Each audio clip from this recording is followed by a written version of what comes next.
Booga booga.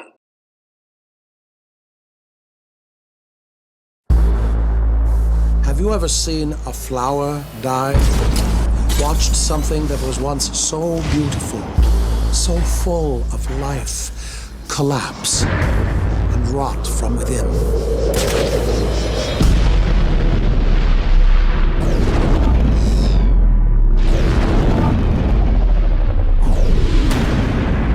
Acolyte is here and we need to tear this thing apart. Does this show hold up or does it crumble under a poorly executed story? This series starts off with some explanatory information telling us this story is 100 years before the OT during a time of peace, where dark forces are gathering against the Jedi, namely an assassin out for revenge. For starters, there is something potentially endearing about this opening sequence. In a way, it harkens back to the traditional Star Wars crawls, except they're using font and coloring typically reserved for the end credits. The narrative issue with this opening explanation is that it's unneeded. All of this can be given to the viewer through the story instead of just being told to us. Perhaps that's a potential failing on the part of Star Wars in general. But anyway, moving on. We now come to this quaint little planet, which has a pretty cool look to it. It almost looks like a picturesque Japanese fantasy landscape. And as we get closer and look at this outpost, I like that it appears to be a practical set, even if it does have Rey's speeder in the background. And this, dear friend, is the assassin mentioned in the opening. Not a bad look either. My assumption is she's supposed to have some sort of shinobi feel to her outfit. Our assassin here approaches this cyborg and asks where the local Jedi is. And this is a consistent problem with Star Wars, wherein we're dealing with entire planets filled with various cities and peoples, and somehow characters always treat everything so small. I'm not saying the assassin couldn't have information as to the location of the Jedi, but why would a random person know where really anyone is? And even still, how precise would the intel have to be to get a single person to find a specific individual on a planet in a galaxy that spans millions to billions of planets without having an exact address? But she gets directions for where she can find the Jedi. At least I think she does. The Techno-Jawa just sort of points in a direction. I guess that's enough for the assassin to find her quarry, because lo and behold, she finds the Jedi. And look, it's Trinity from the Matrix. The assassin then challenges Trinity to a fight, prompting laughter from Trinity's drinking partners. I suppose this makes sense. If you know what a Jedi can do and some random kid walks up picking a fight, I guess laughter could be a first response. Of course, Trinity has to act like a complete stoic during this exchange, which, when did it become a thing that Jedi needed to be socially retarded? Ahsoka did it a lot, Luke's a super plank of wood. I don't get why atonement with the Force means you look like everything is annoying you all the time. Trinity then says, Jedi do not attack the unarmed, causing the assassin to retort with, yes you do. So right here we get an idea of motive behind this attack. Obviously we don't have the full story, but this assassin is under the impression that Jedi aren't all they're cracked up to be and clearly has a personal reason for wanting them dead. To show she means business, the assassin starts beating the crap out of all the bar patrons at the table. And how does Trinity respond? She slowly rises from the table and watches. Seriously? There's a crazed girl with serious anger issues turning random people into Raggedy Ann dolls, and you elect to go with patience? This supposed keeper of the peace doesn't step in until everyone else at the table has been dropped. What was the motivation here? Did she feel the need to have to wait and size up her enemy before attacking? I suppose there's some utility in that, but she waited until everyone had their faces caved in before doing anything. Of course, we all know the reason for this lack of action. The writer of this show, Leslie Headland, wanted to have an action scene, and without being mean about it,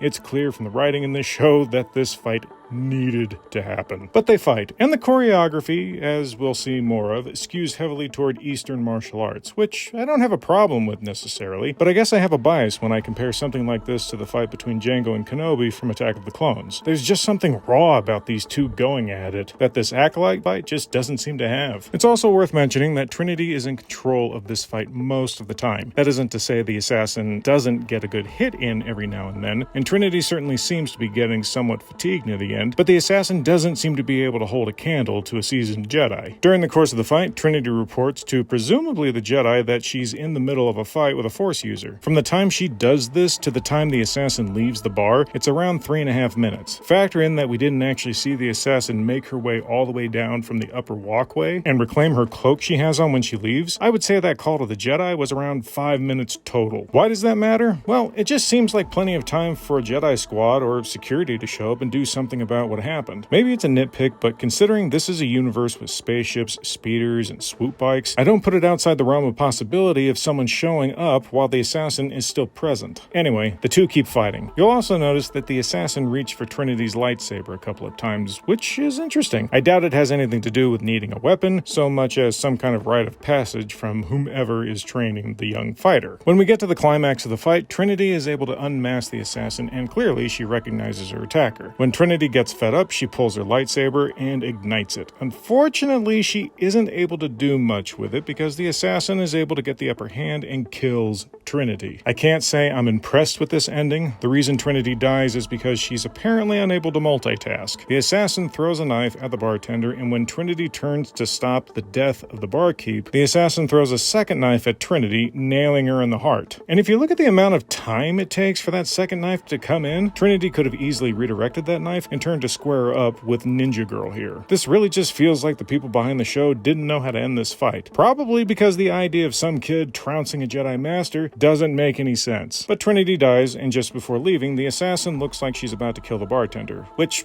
why? Is she seriously just evil for the sake of being evil? And if you think it's to hide her identity, the second episode does a good job of explaining why that isn't the case. And now we come to Osha. Wait, isn't that the assassin lady? Why is she on some random Trade Federation ship? And she's a mechanic? I suppose that's a good cover for an assassin. Anyway, while she's getting ready to respond to some mechanical failure, another mechanic drops that the rest of the tech crew and pilots had a wild night on Nar Shaddaa. Those familiar with the EU will recognize this as the name of one of Nalhada's moons, and it isn't a nice place. It's a polluted mini Coruscant where most people you run into are criminals. That doesn't mean you're guaranteed to die here, but the fact that this guy's talking about it like it was a night in Vegas is strange. So Osha responds to the mechanical failure and heads to the outside of the vessel. The shield generator is on the fritz and needs to be repaired. So Osha's outside fixing the shield generator when the pressure gauge spikes and causes a small explosion. Now, I'm not going to say that Star Wars hasn't been guilty of this before, but I'm pretty sure fire can't occur in space. Certainly not for this prolonged period of time. Without oxygen, there is no fire. But Osha goes to put out the fire, but not before getting lost in a PTSD flashback. My initial reaction to this is to roll my eyes, mainly because it's strangely coincidental that Osha would be so caught off guard by this at this exact moment. It's true that PTSD flashbacks can occur at random moments, triggered by seemingly innocuous things, but we would have to believe that this just so happened to occur right at this moment in order to give the audience a glimpse at Osha's past. Apparently, that past includes fire and screaming. I highly doubt this reaction is common. Even her fellow mechanic tells her to stop messing around. It just seems forced, which pulls me out of the story. Not as much as an open fire in the vacuum of space, but it pulls me out all the same. No sooner does Osha put the fire out than a Jedi ship appears out of hyperspace, which Osha was able to hear in space. Oh, Star Wars, look at you go. So the Jedi come on board to speak to the leaders of the trade vessel. This is where we're introduced to Yord Fandar. First, a comment on how the Jedi look. First, it's nice seeing an alien Jedi, but the outfits somehow look cheap. Compared to the garb in the prequels, this stuff looks like cosplay gear you'd pick up at a spirit store or Party City. Maybe it's the type of fabric, the color scheme on the robes, the fact that the capes look like bedding sheets. I don't know, but it looks bad. The Jedi then tell the trade types they're looking for Osha, who was a former Jedi. And instead of just handing Osha over, the trade leader hedges, saying they have no mechanics like Osha. I guess her type of mechanics are not allowed to work on ships for reasons. This hemming and hawing prompts Yord to do a Kylo Ren on Trade Man here, and they quickly give up Osha. In one sense, it's kind of nice seeing Jedi not screwing around when they're in the middle of a murder investigation. In another, this seems like a horrifying overreach of power. It's like the cops knocking on your door, asking you questions, and then waterboarding you because they didn't like your answer. Maybe that's the point of this, though, but it seems out of place. I can understand a Jedi in the middle of a war zone doing something like this because there's a time-sensitive situation, lives are on the line, etc., but this guy acts like he's there to purchase a car and didn't like the price on a vehicle. We then find out that Osha and Yord used to be at the Jedi Academy together. When Yord's padawan shows up, the two of them interrogate Osha, not by asking about her whereabouts up front, but by asking how long she's been a mechanic and how old she was when she joined the Order. We also find out that her being 8 years old when she was admitted as a Jedi was a point of contention. Remember that whole too old business the Order was getting hung up on in the prequels? Well, Well, that's apparently been an issue for a while. We learn also that Osha was grieving when she came to the Order. Yet another black mark against the young lady, and this is where the writers thought it would be a good idea to have a lore dump. Why was Osha grieving? She lost her entire family, 2 moms and a sister. Apparently her entire village was killed in a fire. So why did this need to be brought up now? Obviously Osha is taken off guard by the questions, which leads her to ask one of her own. So why are you here? Then the Jedi tell her that Trinity was killed, and now they finally ask where Osha was during the time of the murder. Finally, some actual policing. And then Osha follows up with a very good question.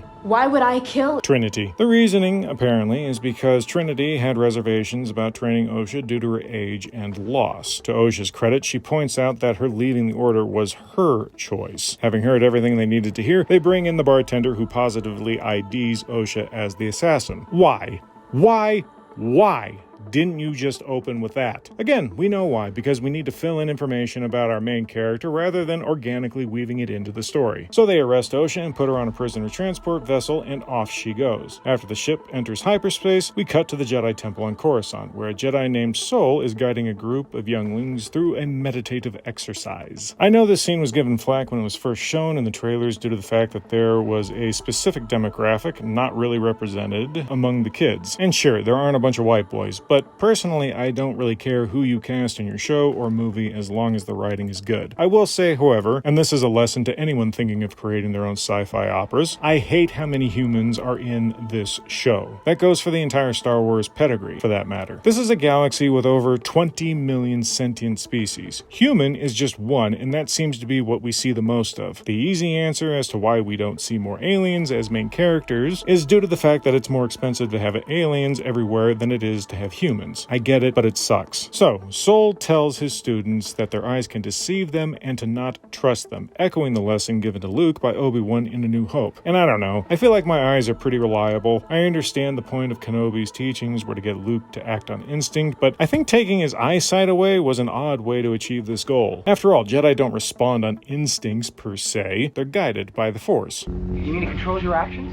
Partially, but it also obeys your commands. I will say I don't dislike Sol's guidance in this scene. He describes the Force as the ocean, which is something tangible and something most kids will understand. He also describes the Force as being uncertain. I'm not entirely sure what to make of that, but it's nice that he doesn't strictly call it something good. There's an uneasiness to the Force, which I find more realistic in terms of a description than just calling it good or evil, or light or dark. He then asks his students to tell him what comes into their minds. The first student to speak says balance, the second says life, both of which are met with approval by Sol. I'm not sure why though. Without context, these are just words. I'm not saying I need this spelled out, but what makes these two things inherently good? I almost get the feeling that Leslie Headland came to this part, sat back and came up with the first 2 words that popped into her head. These words within this context are just cliche. However, the next kid sees something a little more visceral. The little girl describes a fire that's spreading and consuming anything that gets in its way. This would be the first piece of truly good acting in this show. Clearly, the kid's vision troubles Sol, but in typical Jedi fashion, instead of probing and dealing with the issue, Sol decides to pivot and simply say that the Force is strong and that we need to respect it. I mean, maybe in the middle of the class was a bad time to bring up what the child saw, but it would have been neat if Sol had taken the kid aside and asked them more about the fire, maybe guiding them through the vision. Now, I don't typically regard what children say about most things as being particularly important, but there can be a raw sincerity to a youngster, and probably more so to one that's being guided by the Force, and it would be really cool to tap into that. For instance, what if the lesson goes a little haywire, and the kid almost has something akin to a night terror from what she sees? That would be a disturbing and compelling scene, and it would show that Jedi don't dismiss what I would consider clear warning signs. Just before the lesson ends, another Jedi walks in, apparently needing to use the Force to open an automatic door, and Sol releases the younglings. If I didn't know any better, I'd say this Jedi, Master Vanestra, was a Falleen. It's a little underwhelming, but maybe it shouldn't be. I guess I imagined something with sharper features. This just looks like a chick with green paint on her face. After complimenting his teaching abilities, Green Lady tells Sol that Osha is in custody as a suspect for Trinity's murder. And in a rare moment of good acting, Sol looks visibly shook by this. But the writers of this show couldn't let the actions tell the story. No. Indeed, they need to tell the audience that Sol is quite attached to Osha. Despite the writers needing to spoon-feed us what Sol is feeling, he is able to deliver a moving couple of lines, showing that he simply can't believe his former padawan padawan could murder someone. Of course, it's quickly ruined by yet another lore dump where instead of having the show naturally unfold Osha's story, we are told that Trinity and Sol rescued young Osha after a fire destroyed her home. Then the dialogue takes a weird turn. One second we're talking about how Sol doesn't believe Osha could kill someone in cold blood, and the next Green Lady is pulling Sol in to tell him that they need to keep Osha's potential involvement under wraps, otherwise the Jedi's political enemies could use it against them. And this moment is filled with junk that annoys the hell out of me. First of all, the dialogue reads like this should have been an escalating argument, culminating in Green Lady urging Sol to take this seriously due to the potential political fallout. Instead, it's a mellow conversation that sounds like it's being recorded to put people to sleep. There's no urgency. Compare this scene to when Obi-Wan asks Anakin to spy on Palpatine. They're debating one another, speaking quickly. See, it wasn't just the dialogue that tells us this is an important conversation. How the actors are delivering their lines shows us this is potentially treasonous talk. Looking at this conversation in Acolyte, you'd think these two people were having a slight disagreement as to which type of apple is superior. And who are these political enemies? Hell, you've been shoveling exposition into our mouths all episode. Why stop now? In seriousness, I don't need to know the ins and outs of the political system surrounding the Jedi, but to just throw something vague into the ether is just lame. This shows me that Leslie Headland had an idea for a potential hook, but couldn't figure out how actual people would address this issue. But Sol relents and agrees with Green Lady's actions to bring in Osha and deal with her swiftly. Now we move to the dumbest and funniest scene in this episode. Osha is on the prisoner transport ship, and it appears to be completely automated, with droids piloting the vessel and a single guard bot watching over the prisoners. While Osha is busy thinking over her life decisions, she notices one of the prisoners has a starfish attached to his mouth. According to one of the inmates, the starfish is actually a parasite used to subdue violent prisoners. And you know what? Bravo, show! You figured out how to work in a bit of world building without beating anyone over the head. The explanation flows naturally from the situation. Good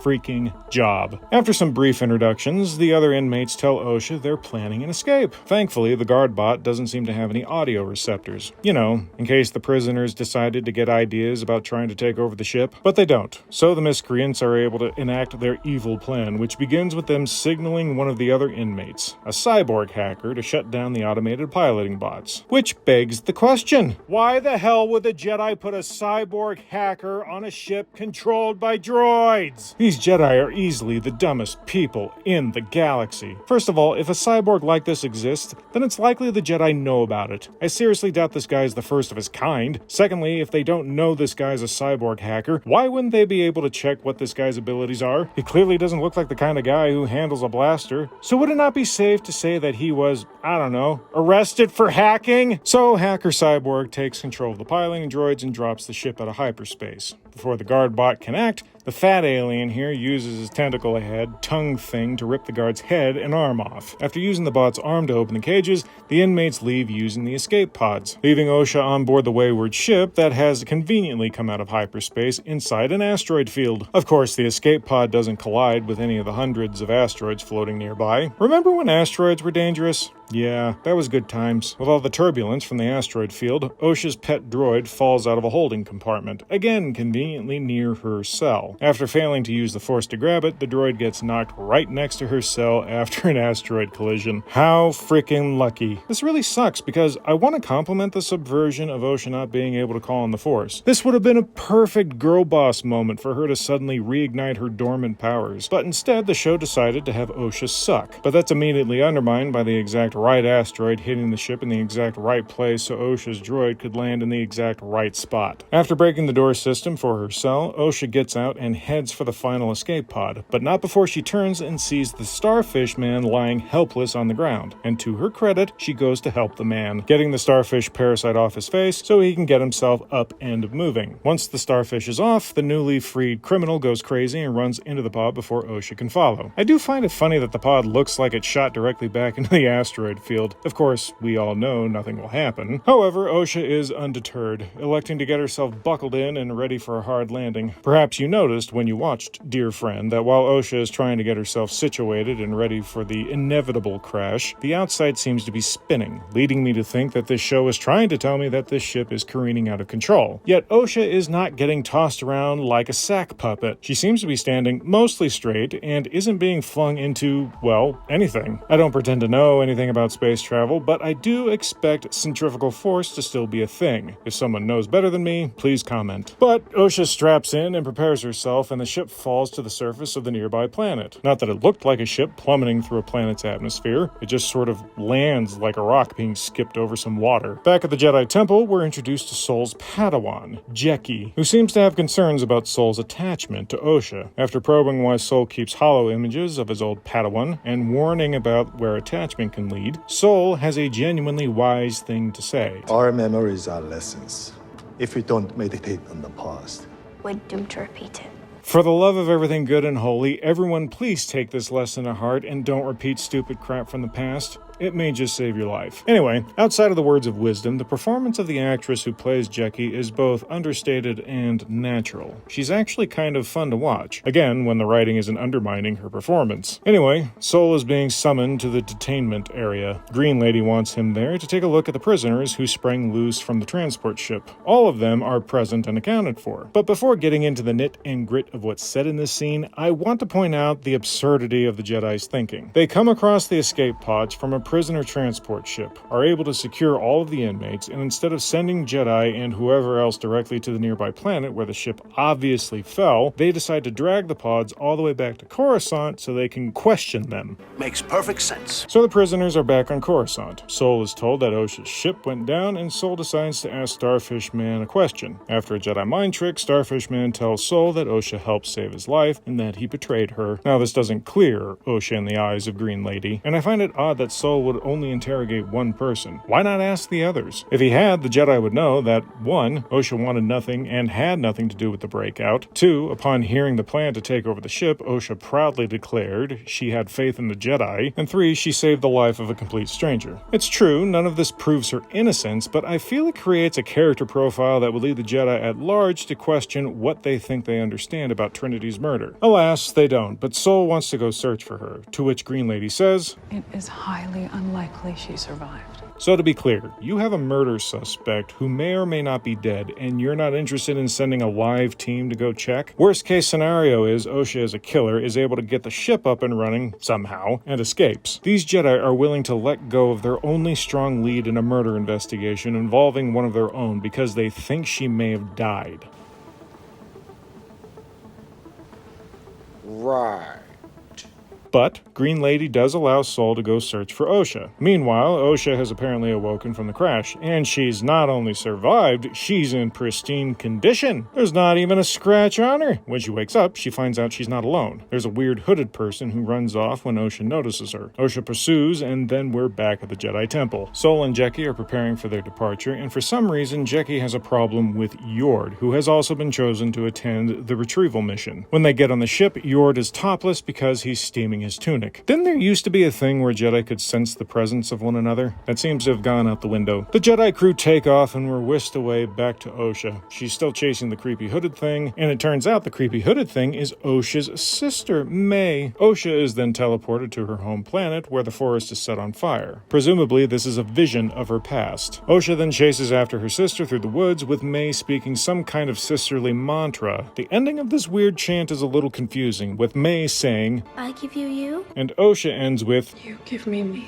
So basically they just said the same thing in reverse. Maybe it's supposed to be poetic, but it just seems one-sided. I also have no idea what the hell it means. But it's here where creepy May's eyes turn black and she confesses to killing Trinity. So, twins. Osha then wakes up back on the crashed ship. I guess this was some kind of force vision? Now we cut back to Sol's ship where Jeki decides to ask more questions about Osha. After asking how well Sol knows this old Padawan, Sol gives a brief overview of how Osha's sister, May, had started a fire that killed everyone except Osha herself. Normally, I would have an issue with something so direct, but this felt like a genuine outflowing of the question asked by Sol's newer apprentice. So, good job. Sol then reveals that Osha's sister was a twin, and it's almost like a collective light bulb goes off in everyone's heads. Unfortunately, Sol tells Yord and Jeki that May is dead, removing May as a suspect. Once the Jedi arrive, Osha notices the inbound ship and runs away. Why? Apparently she thought she had better odds of surviving the cold of an ice planet than surviving with Jedi, which what happened to having faith in the Jedi? I have faith in the Jedi. Anyway, when Sol and company arrive, Sol feels Osha's presence, there it is, and pursues Osha through the snow. Osha backs herself into a bit of a corner, though, coming to a cave opening that overlooks a sizable vertical drop. The Jedi catch up to Osha and Sol approaches the fleeing girl, and then we get a scene straight out of Fugitive with Osha exclaiming, I didn't do it! I half expected Sol to say, I don't care! And since Osha is so close to the edge of a cliff, she slips and falls, but Sol is able to catch her before she plummets to her death. Why was this scene in here? No idea. It adds nothing. Osha then tells Sol that May is alive and that she's the one who killed Trinity. Sol believes her. The other two Jedi, being a little overzealous, are ready with shackles and ignited lightsabers. Sol waves them away and moves past them with Osha under his wing. The episode ends with May approaching someone who I assume is her master. As May approaches, he's making an odd speech, I guess to the ocean? Saying that the Jedi live in a dream, and the only way to kill Jedi isn't with weapons, but by killing the dream. The evil person then ignites a red lightsaber for no reason, and we cut to credits. This final speech is a good example of flowery language that I think is supposed to have some deep meaning behind it, but it just sounds kind of stupid. Evil Man says if you fight a Jedi with a weapon, you will lose. So, I guess Trinity isn't dead? I don't know, this sort of writing just reminds me of Rings of Power. Do you know why a ship floats and a stone cannot? In the final analysis, this first episode leaves a lot to be desired, setting a tone for this series that I seriously hope the show can grow out of. I think the biggest issue I have with this series so far is the fact that there is an interesting idea here. A rogue element is systematically hunting and killing Jedi. Sounds awesome to me, but all the connective tissue for this show is nothing but smoke and mirrors. I will say, however, there are some bright spots. First of all, the sets and practical effects don't look half bad. It's not to say that practical is an automatic win, because puppetry can look as bad as any CG work, but I don't remember seeing anything that I outright hated. Also, and I'm sure I'll get flack for this, but I actually enjoy Lee Chung-chae's portrayal of Master Sol. Yes, the writing is crap, but I wouldn't say it's the same for his acting. He has a unique look to him that seems genuinely wise beyond his years, but at times also childlike in its innocence. He also has one of the most disarming smiles I have ever seen in a person. Now, I'm perfectly willing to admit that this could be the actor's natural sort of aura he exudes. If it is, then good job to Headland for casting Lee Chung-chae in this role. I also think an honorable mention can go to Daphne Keane playing Jackie Lan. While I wasn't floored by her performance, she did seem completely natural as Sol's apprentice, so well done. Unfortunately, a few bright spots can't salvage an entire episode. This was not a good premiere, it just wasn't. I won't argue if someone was entertained. There have been people in the comments from the short I did on the Acolyte who genuinely have fun watching this show, and that's great. But objectively, this is not a well put together piece of content. Thanks for watching. Stay tuned for our episode 2 breakdown, and if you liked this content, hit the like button and leave a comment. And don't forget to go to the channel page and hit the notification bell so you're always up to date when content is released. Booga booga.